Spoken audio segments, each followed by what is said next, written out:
स्वागत है आप सभी का। ब्रेक के बाद बढ़ते आगे। अब इधर देखिए, मतदाता परीक्षण को लेकर लगातार कल जिस तरीके से बिहार बंद रहा, वो आप सभी को जानकारी है कि आज उसे लेकर सुप्रीम कोर्ट में सुनवाई होनी है। आपको जानकारी देते हैं, मतदाता सूची पुनरीक्षण पर आज बड़ी सुनवाई होनी है और मामले को लेकर सुप्रीम कोर्ट में ये सुनवाई होगी।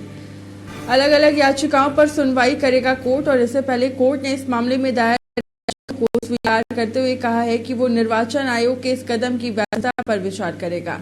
मतदाता सूची पुनरीक्षण के खिलाफ सुप्रीम कोर्ट में आरजेडी सांसद मनोज झा, एडीआर और टीएमसी सांसद महुआ मोइत्रा ने याचिका दायर की है।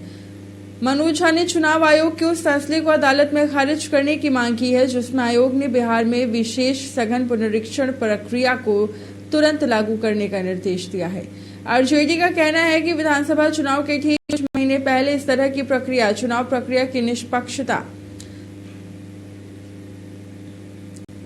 और साथ ही इस पर सवाल उठाती है। गैर सरकारी संगठन एसोसिएशन ऑफ डेमोक्रेटिक रिफॉर्म्स में भी याचिका दायर कर चुका है जिसमें बिहार में मतदाता सूची के गहन पुनरीक्षण के लिए निर्वाचन आयोग के निर्देश को चुनौती दी गई है।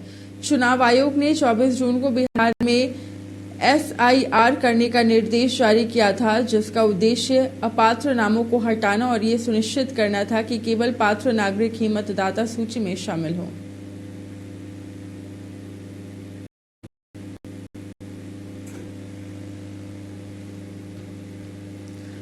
और ज्यादा जानकारी लेते हैं, सहयोगी राजीव हमारे साथ लाइव जुड़ चुके हैं। राजीव, मतदाता पुनरीक्षण को लेकर कल बिहार में बवाल दिखा और आज वहीं सुप्रीम कोर्ट में इसे लेकर सुनवाई होनी है, क्या कुछ जानकारी मिल रही है इसे लेकर? और देखिए, आज सुप्रीम कोर्ट में सुनवाई होनी है। जिस तरह से चुनाव आयोग के नए फरमान मतदाता पुनरीक्षण गहन पुनरीक्षण पर होना है और इसको लेकर के राजद के सांसद हैं मनोज झा, उन्होंने रिट याचिका दायर की है। इसके अलावा तृणमूल कांग्रेस की महुआ मोइत्री ने भी इस पर अपना रिट किया है सुप्रीम कोर्ट में और दोनों लोगों के द्वारा जो रिट दिया गया है उसको लेकर के आज सुनवाई होनी है। लेकिन इसको लेकर के एनडीए गठबंधन के नेता हमलावर हैं। उनका कहना है कि अगर चुनाव आयोग ने निर्णय लिया है और पहले भी निर्णय लेते रहा है, इसके बावजूद भी अगर ये लोग सुप्रीम कोर्ट गए हैं तो अच्छी बात है, सुप्रीम कोर्ट फैसला लेगी।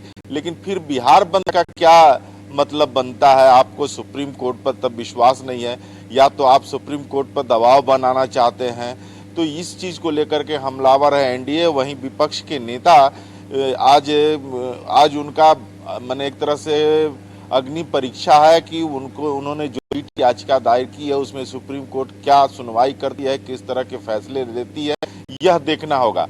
लेकिन एनडीए के नेता जैसे संजय जायसवाल ने प्रेस कॉन्फ्रेंस करके कहा कि अररिया, किशनगंज, पूर्णिया, कटिहार, इन जिलों में जो जनसंख्या है उससे 123% ज्यादा आधार कार्ड बने हैं।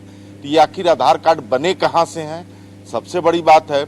और लगभग 2 लाख आवेदन अररिया जिला में अकेले जो है वो निवास प्रमाण पत्र बनाने के लिए आया हुआ है। तो आखिर ये कहाँ से हैं लोग?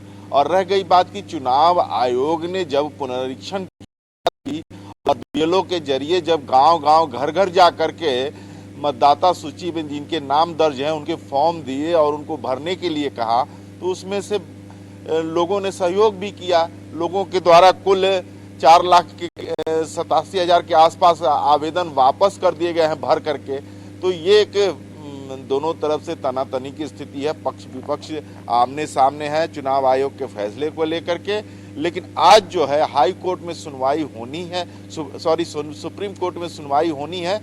तो वैसी स्थिति में आगे देखना होगा कि सुप्रीम कोर्ट किन किन बिंदुओं पर सुनवाई करती है और क्या फैसला देती है। लेकिन यहाँ पे एनडीए के नेता का स्पष्ट कहना है कि अभी तो बिहार में पुनरीक्षण हो रहा है और यहाँ रोहिंग्या जो है, सीमावर्ती इलाके जो हैं, सीमांचल जो कहे जाते हैं, 4 जिले हैं अररिया, किशनगंज, कटिहार और पूर्णिया, इन पर इफेक्ट पड़ेगा और यहाँ जो रोहिंग्या घुसपैठ हैं उनको मतदाता सूची से अलग किया जाएगा।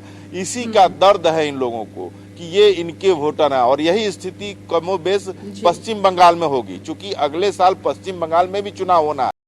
तो इसको लेकर महुआ मोइत्री ने जो रीट किया है उसके है बिल्कुल कि राजीव, वहाँ मतलब भी साफ तौर पश्चिम पर बंगाल कहा में जा सकता है रोहिंग्या कि की इस पर बदौलत देखिए जो है राजनीति पूरी तरीके से एक तरफ तेज है, दूसरी तरफ अब देखने वाली बात होगी कि आज सुप्रीम कोर्ट में जो सुनवाई होनी उसके बाद फिर क्या कुछ तस्वीर निकलकर सामने आती है। बहुत बहुत शुक्रिया राजीव तमाम जानकारी के लिए। अब चलिए वापस से रुक कर